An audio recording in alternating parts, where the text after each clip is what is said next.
Thank you so much for joining us today at the Economy of One. I'm Elizabeth Allen, and I'm so grateful today to be here with my partner, Frank Bonura. Welcome, Frank. Thank you. Glad to be here, as always. We're talking today about how to determine if a person desires a real relationship, or is just simply a nasty networker. What do you think, Frank? What do you think is the answer to that one? Again, don't mean to oversimplify things, but the easiest answer is typically the right one. A person that's not responsive, a person that people that get relationships, it's not about keeping score. It's not about quid pro quo. They understand that anytime two quality people get together, therein lies value. That's the difference. And so if you reach out to someone and they're not responsive, they don't understand the whole relationship process. I mean, it's a person that is responsive, that has an interest in your well-being, your business, your family. And look, relationships take time. Some people you just connect with immediately. Other people you takes a little bit more time before they start opening up and sharing with you and so on. But look, most of us, especially the longer we live, I don't know, at 61, my BS meter just screams. I know the difference almost immediately. And also too, I don't have any science to back up what I'm about ready to say. So, be warned. But how I look at it, 60% of the people you meet with, their hearts are in the right place. They're good people. If there's an opportunity that falls in their laps, an opportunity for you that they become aware of, you're going to hear from them, right? But it's not like they're going to look for it on a daily basis for you, but they'll remember you if the right situation opportunity becomes available. And then you have the next 30%, in which I call that they're just nothing more than narcissists, right? Even if you do for them, they're probably never going to do for you, right? And then I have what I call my sweet 10%. These are the people that really understand the value of relationships, that understand it's not about keeping score or quid pro quo. It's not, I'll have people that will contact me and they'll say, Frank, I feel I'm embarrassed. You've done all this for me. I've done nothing for you. And I'm like, hey, you need to relax. If a search assignment becomes available, some company contacts you, they need an executive recruiter, you're going to think of me? Sure. If you run into somebody that's going through a career transition or a company that it's maybe laying off a bunch of people, you're going to think about Economy of One? Sure. Well, then don't worry about it. You'll know when the time's right. So anyway, that's how I see it. Well, and I see it when I feel like I've been assaulted by a networker is when somebody reaches out to me on social media like LinkedIn. They want to connect. And then the next thing you know that's in your inbox is some stupid, unsolicited, usually even like completely irrelevant sales pitch. That just it's like 1 second after you accept their connection request, bang, it's in your inbox. Yeah. What in the Sam Hill is that all about? Yeah. You know what? Hey, Elizabeth, what I do is I go right back immediately and remove them. Mm-hmm. They don't get it. I mean, if they'll do it to you, they're going to do it to your friends. But it's so patronizing and insulting. Like, hey, Frank, like they know me. It's like I just remove them. But yeah, that's crazy. That's networking. And I love it when people who connect with me, the first things that are on their mind, the way that I tell the difference between a networker and someone who's committed to a relationship is that someone who's committed to a relationship really wants to know who you are, how they can help you, what your vision is, what your mission is, what your story is, where your passion is. Today's world is so full of opportunity to be a blessing that if you meet with somebody and you're not collaborating on ways to solve a problem, something's wrong. I mean, that's how I really look at it, because if it's all about them, if it's the all about me show, here's my resume, here's my information, who do you know who needs me? That's transactional.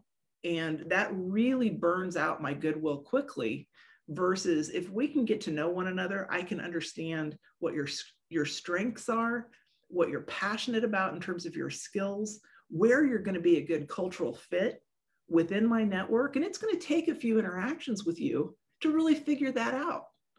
It's not something we can do in 20 seconds or less, and certainly without multiple interactions. So give relationships a little bit of time. And if somebody's got no time, then that's kind of like somebody who wants to get real serious dating real quick. And that's never a good sign. No. Anything you deem important, you'll find time for. It's like my mother used to say that she never had time to work out and exercise. I'm like, Mom, the president of the United States finds time to work out, finds time to work out and exercise. You can. I got news for everybody viewing this. You're never not in a transition, okay? We're never not in a transition. Also, the thing that I do, and I know you do the same thing, Elizabeth, I will tell people, even beyond them, like if you have a relationship, Joe or Tammy, that's important to you, and I can create value for them, introduce me. I'll help them where I can. Mm-hmm. So that's taking the whole relationship thing beyond the person in front of you to the relationships that they value. Mm-hmm. Let them know that you're there to also create value for their relationships.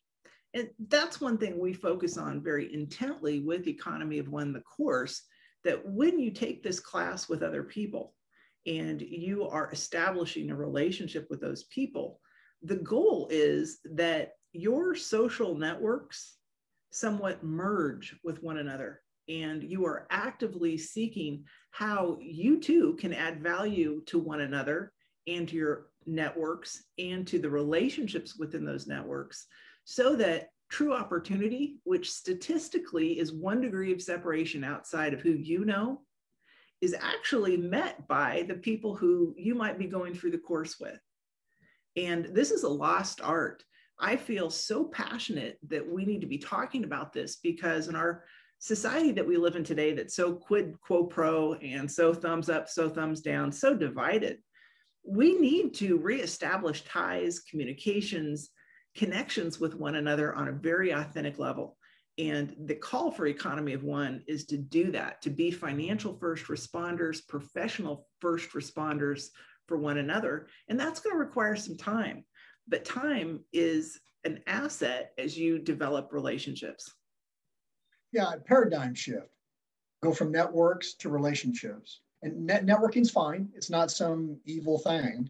Just know it is what it is. And the goal is to take those business cards you collect, not throw them in the trash or a desk drawer, but to take those business cards and create an opportunity, a platform that would allow you to take that business card converted from a network, that person, to your relationship base.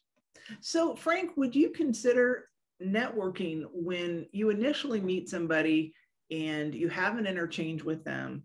Then the question is, what's next? Well, yeah. So if you go to a networking event, please everybody dump your elevator pitches, because nobody cares. Go to a networking event, and it's like, you know what? Networking is like speed dating. So treat it like that. Shake somebody's hand, talk about the weather and the Royals, the Chiefs, whatever. Maybe exchange some information, and let them know, hey, I'm going to follow up. Let's go have some coffee, and especially when you feel the chemistry is good, right, mm-hmm. or it makes sense. We're going to have coffee, lunch, maybe Zoom, whatever. But by the way, Zoom never will replace a handshake. So, so networking events can be of value, but it's like speed dating. And it's all what comes down to what's next after the networking event. Yes. If nothing happens, you are one of those nasty networkers. You're someone who connected with somebody who has no intention to follow up. Elizabeth, I feel like you've just completely wasted your time. Yeah. If you go to a networking event and just shake hands and kiss babies, unless you're running for Senate or something or someplace, whatever, look, you're just wasting your time, and you're wasting everybody else's time. You've got better things to do. But what is so interesting about that, Frank, and I'm just going to conclude on this point, which is a lot of people feel they need to be busy, but it's completely unproductive. Because if it's not going somewhere and you have no intention to follow up, what is the point? What are you doing? Well, actually, I think you can actually hurt your brand. Yeah. I've known people to suggest that they're going to follow up. I've even heard people, hey, we'll follow up, and they never do. Right. Right. So really, networking, just simply networking, doesn't really can actually harm your brand at times. Right. So just networking's fine. It is what it is. It's speed dating. But like you said, Elizabeth, what's next? Do the what's next. Convert those to your relationship base, and you're good to go. Thank you so much, Frank. That is just a brilliant gem. And thank you for joining us. Please subscribe today to this channel. We are putting out excellent advice every single week. And we want you to join us on this journey and be a part of the economy of one community. We are people who believe that money is anything you can use to solve a problem for someone else, that we are all infinitely rich and skilled and have a ton of investment capital for each other. We can solve one another's problems. We can move each other ahead. And we invite you to join us on our community Facebook page. We would love to have you be a part of that. Search for the Economy of One group. Also, we would love to connect in with you on LinkedIn. This is Frank Bonura, and I'm Elizabeth Allen. We would love to have you connect with us. And in addition to that, we just invite you to be part of our overall community that meets every Thursday night from 6:30 to 8 o'clock p.m. If you could use some emotional support, some new connections, and just some encouragement, please come by and join us. We are via Zoom. We meet every single week, except on Christmas. And we're always there. And just go to theeconomyofone.com, go to the bottom of our homepage. Please sign in for our newsletter, and we'll get those links to you. I'm Elizabeth One for the Economy of One channel. Thank you so much today. Bye-bye.